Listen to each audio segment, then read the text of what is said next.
So, the beginning of this story starts at a small town in the middle of the United States where there's not much of anything.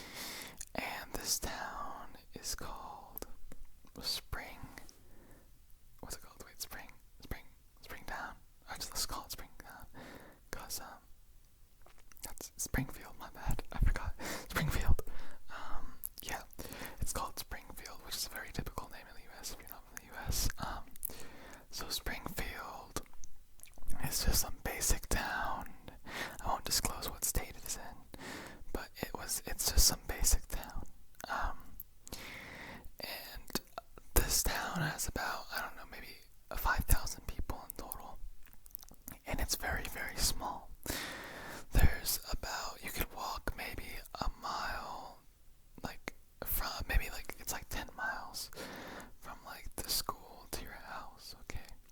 And this story starts with a high school student. He's in grade 10 right now. He just got, what's it called? This is summer break, okay? This is over summer break, so he just stopped being a freshman. Anyway, so his name, let's just call him John. Okay, so John is walking, and he's walking home one day from his school, which is about, I don't know, a couple miles away, but it's not that bad. It takes him about maybe 20 minutes to get to and fro, but that's just like walking casually. He usually takes his bike, but this day, it was like a Wednesday, it was an afternoon, and he's still on summer break, but he wanted to go to the school to hang out with some friends. And so he didn't take his bike this time because they had plans to play basketball or something. Anyway, John walks up. He walks about 20 minutes to the school, and when he gets there, he's texting his friends where they're at. To no response, which is suspicious because, his friends always respond. His friends actually blow up his phone a lot. So John is like, okay, interesting.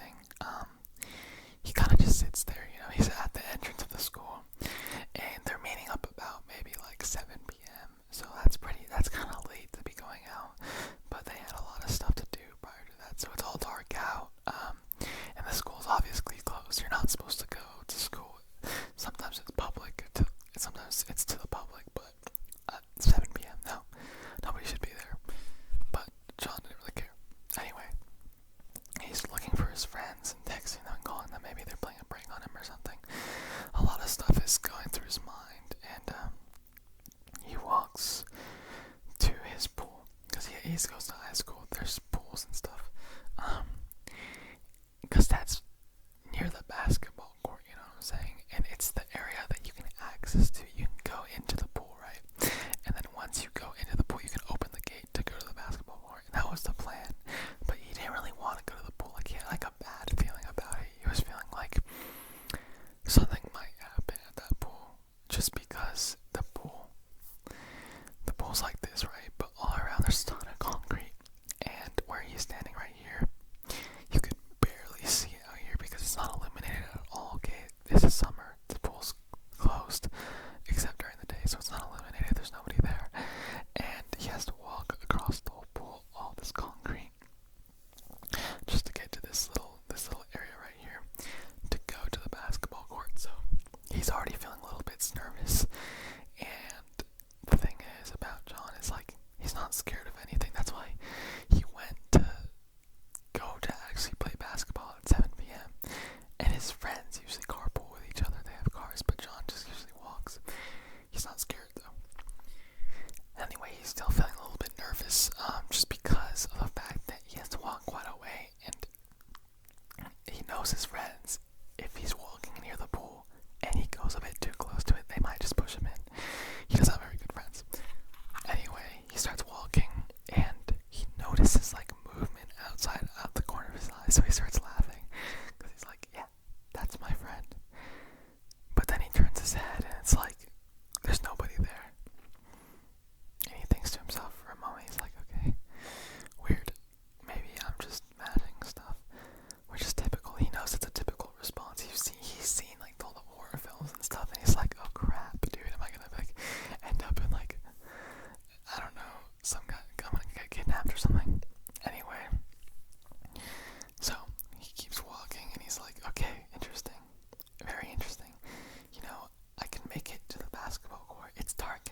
see the basketball court from the pool, you have to go up all into it because there's like a barrier kind of blocking it off besides like the gate area.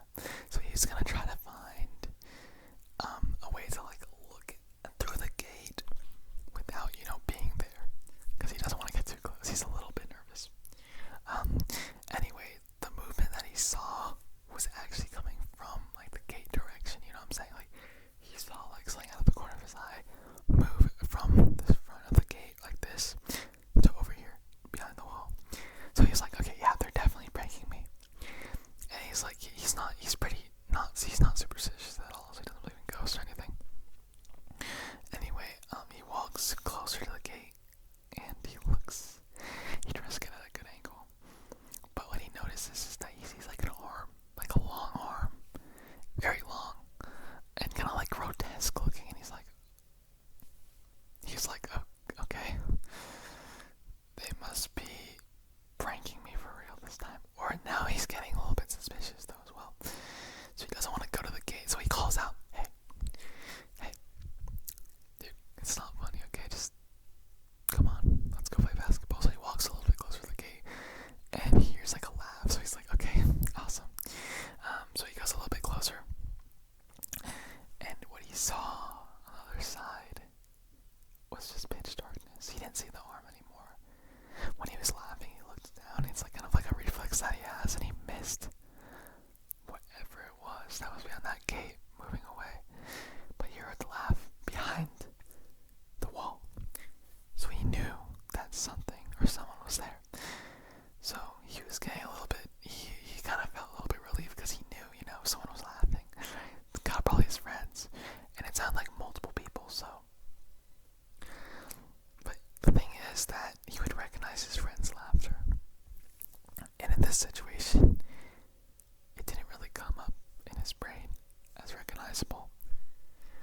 So he walked all the way over to the gate, and he looked through it, trying to be a little bit nonchalant, covering his footsteps to see and catch his friends in the action of breaking him. And he looked to the right,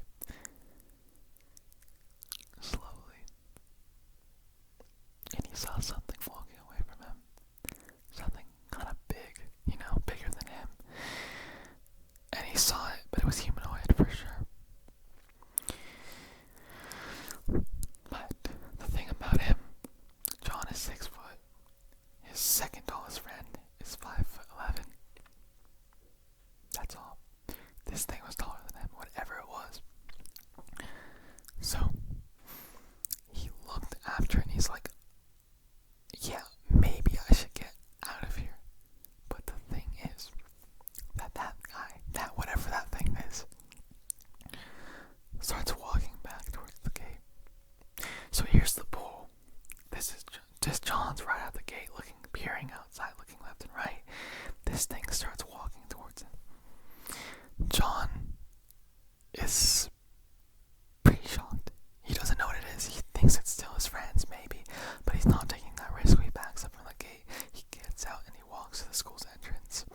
The thing about this school, there's a bunch of like shrubs and bushes around it, and the only thing that's really hiding like the main area of the basketball court and the entrance to the school, like from everything else. The entrance to the school's right here. The basketball court's like right here. There's bushes, right? They're too big for them to get over, obviously, and they don't want to break anything, but you can kind of see through them. So John takes a little bit of a look, and he looks through the bushes, and he sees nothing at first, but then when he looks a little bit closer, there's something human-like, very human-like, but at the same time, it's uncanny staring back at him. He doesn't know what it is yet. His brain hasn't processed that. And to be honest, it's hard to describe. So he looks at it, and yeah, he kind of he stumbles back a little bit, and he realizes that it is human, but at the same time, it has the qualities of something like a reptile, like being apathetic. He can sense it. It's like a sense that he has, an uncanny sense. It slightly resembled the old hominids before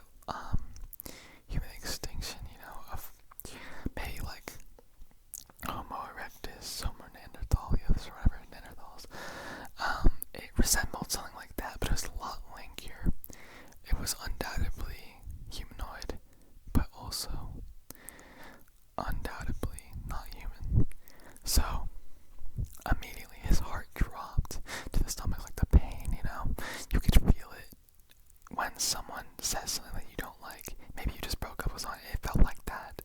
But like a real pain, like something stabbing into him. And then fear came. Flight or fight. Obviously he chose flight. He started running. He didn't know what it was, but he had watched horror movies before.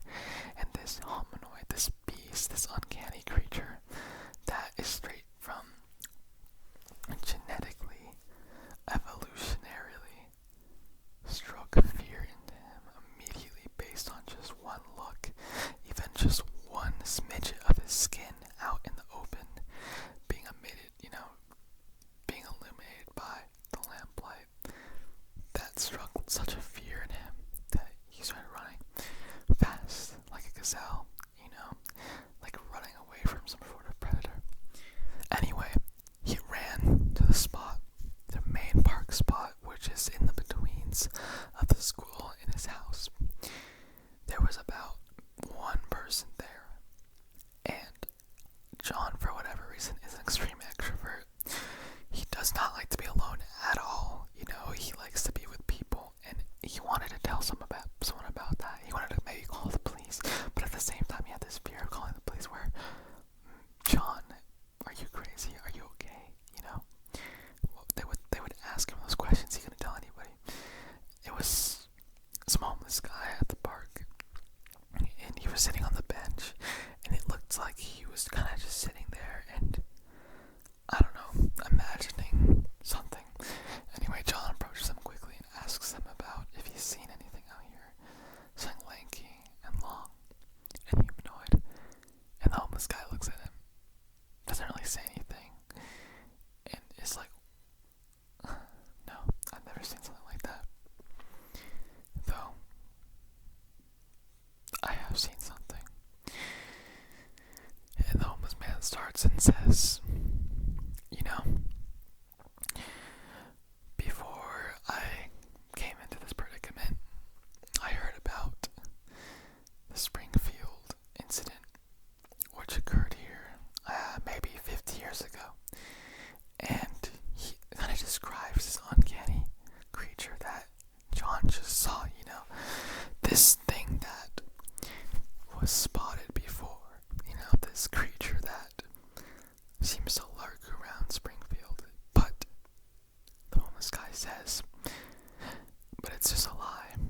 It's just something that we're being told, it's just like it's just kids just made it up, at the high school to scare other kids, maybe freshmen or something. And John is like, no, I saw that thing. I saw it, I swear to God. And this guy's like, okay, sure. And then he gets kind of mad at John. He's like, you could see his emotions changing, and he looks at John. He's like, don't lie. Did you see it? And John's kind of taken aback. He's like baffled. And John kind of backs away, like out of like disgust. I don't know how to describe it. And obviously, he still thinks that there's something chasing him, so he doesn't have time. This whole conversation took like 2 to 3 minutes to have, and he's getting stressed out. He ran, but he doesn't know if that thing started running after him or what. Anyway, he's like, okay, whatever. Yes, I saw it. And then he starts walking away, but the homeless guy doesn't let him stop. He looks at him and he's like, okay, describe it. And John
the story.